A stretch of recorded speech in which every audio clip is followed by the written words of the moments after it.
Hey my lovelies, welcome back to my channel. Today we are going to make scones. Now this is a type of bread and it has been originated from Scotland. Now the pronunciation of this may differ from one place to another. In Britain it is known as scones and in US it is most likely to be called as scones. Now British scones are often lightly sweet but they can also be savory, and scones which are sold in US coffee houses are sweeter, heavier, dry and crumbly, and they are often triangular. In old times, they were first round and flat, usually as large as a medium-sized plates, and they were baked in a griddle and then cut into rectangular sections for serving. And now they have started baking it in the oven, and they have been doing this since the baking powder was easily available. So I'll keep on giving you tips and providing you some information regarding these scones as we'll be continuing with the recipe. So without further ado, let's get started. So first of all, in a bowl I'm going to add all my dry ingredients. So here goes the all-purpose flour. Into this I'm going to add baking powder.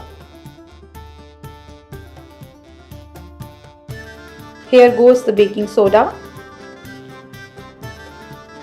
And now I'm going to mix everything together with my wire whisk.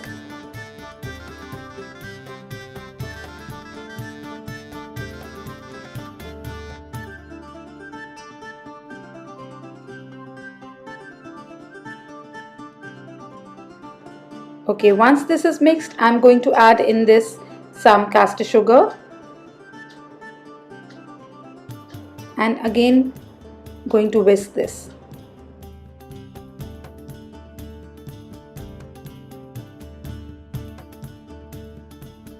Okay, now is the time to add butter into this, and I've taken freezer cold butter here. So what I did is I firstly put my butter in the fridge. Once it was very cold, I cut it into cubes and again I put it in the freezer for 10-15 minutes, and now I've taken it out and I'm adding it to my dry ingredients. So this is the tip number one, that you have to take freezer cold butter for this recipe. So we have to keep the dough as cold as possible. So, and now I'm going to rub this butter. Now you can do this with your hands like this, the way I'm doing here. Just soften the butter with your fingers and then add it in the dry material, or otherwise you can use this pastry cutter to do the same. So I'll be using this pastry cutter. It is more convenient. I would not suggest you to use your food processor here. So just keep on pressing and also keep on removing the butter that is sticking to this pastry cutter.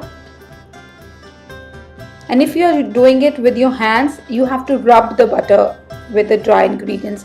What we want is, we want all the butter to be coated with the dry ingredients, and at the end we'll have that crumbly material, the crumbly dry material.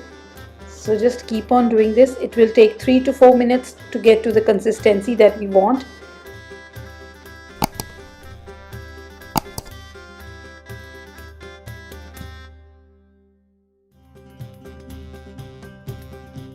I think it's done. If there are some pieces of butter, like small chunks of butter in it, big size of butter chunks, it's okay. So let me remove this and then I'll show you. See, so this is more like some crumbs, right? Okay, so now is the time to add some chocolate chips into this.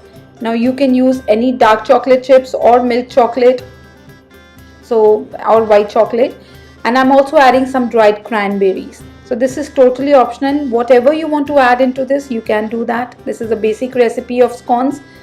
I'm mixing this with the spatula first. You can also use chocolate chunks instead of chocolate chip, and you can also use many other dried fruits like dried raisins, prunes, figs, or you can even leave this option completely.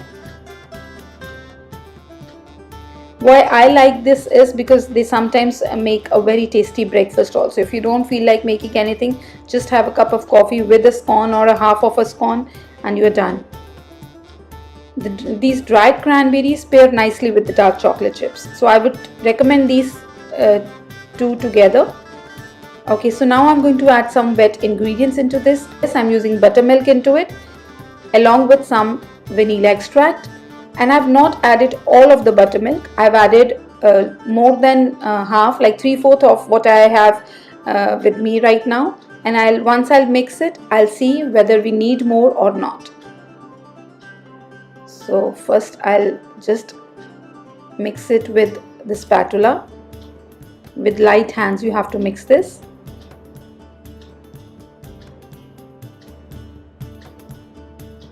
You know, these scones are often eaten with coffee and tea in the form as they are. Like, don't change it, don't add anything in it. So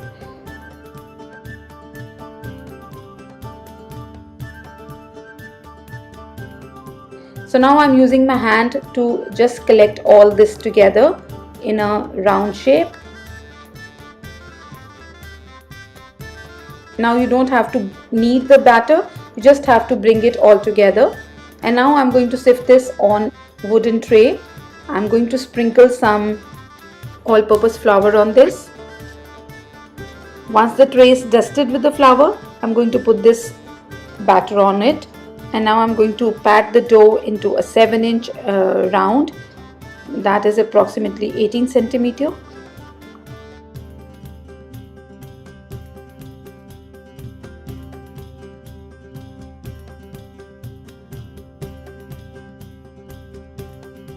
I'm just distributing the dried cranberries evenly, taking from here and there and then adding to the place where there are none. And now I'm going to cut the circle in half first. So I'm using this bench scraper. You can use a knife also. So cut it into half first, and then cut each half into 4 pie shaped wedges. So again into half,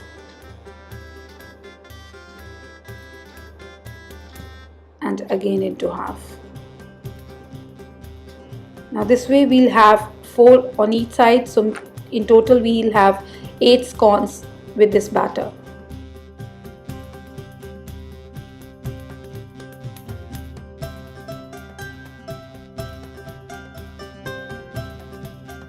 So once all the sides are properly cut, I'm going to place the scones on the baking sheet. So I have prepared a baking sheet here. I've lined it with a silicone mat. You can also use butter paper or parchment paper. And just place the scones on this sheet.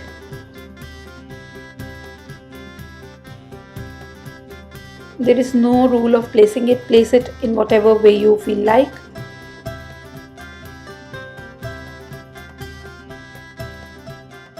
Okay, let me place it like this.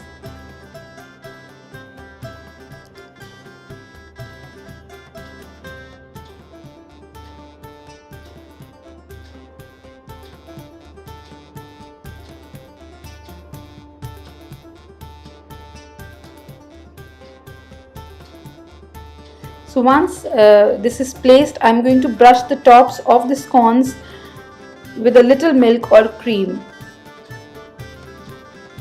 I'm using milk here. You can use some cream also.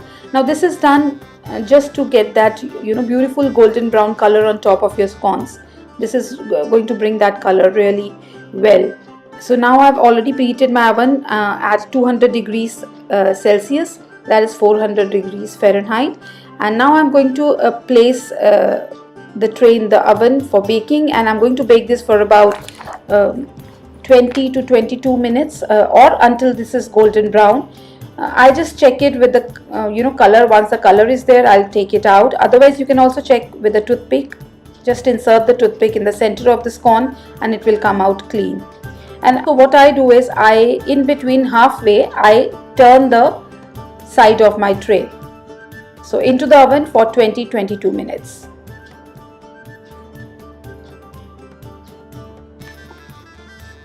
So our scones are ready now, and see how beautiful they look. They are crispy from the outside, but they are softer from the inside. See the golden brown color at the top and at the bottom of the scone, and they are looking perfect. So what we'll do is we'll just shift them to a wire rack so that they are a bit cool, and then we'll try it. These are perfect to serve at high teas, baby showers, bake sales, and you can also have them during snack times. Wherever you need muffins or coffee, these are totally appropriate. They are often eaten with coffee and tea, and in the same way as they are. Now you can either eat them the same way as they are, you can dust them with some powdered sugar, or you can also add some, any kind of glaze, the vanilla glaze or any chocolate glaze over it, and you can enhance the flavor. But I like it the same way they are with my coffee, so that's why I'm not using anything over the top. So let me just show you how it looks from inside. See, it is crispy from outside, but from inside it's soft and tender. Now buttermilk gives these scones a light and tender texture. Because it's eggless, we are using buttermilk to make it, that kind of texture, so almost bread-like. And these are best enjoyed the same day as they are made, preferably few moments after they come out of the oven. Like, they are the best the day they are made, but they can be covered and stored for few days at room temperature, and they can even be frozen for about 1 or 1.5 months. So the number one tip that I'll be giving you for this scone recipe is to keep your scone dough as cold as possible. So if you have to wait for some time to bake your scones and your dough is ready, I would suggest you to keep it in the freezer. So I hope you like the recipe, and if you like it, do not forget to give it a big thumbs up. And if you tried, do not forget to share the pictures with me on my Instagram handle, which is Deepali Ohri. If you are new to my channel, thank you so much for watching, and please subscribe and press the bell icon so that whenever I post a video, you get a notification. So until we meet again, take good care of yourself and happy baking.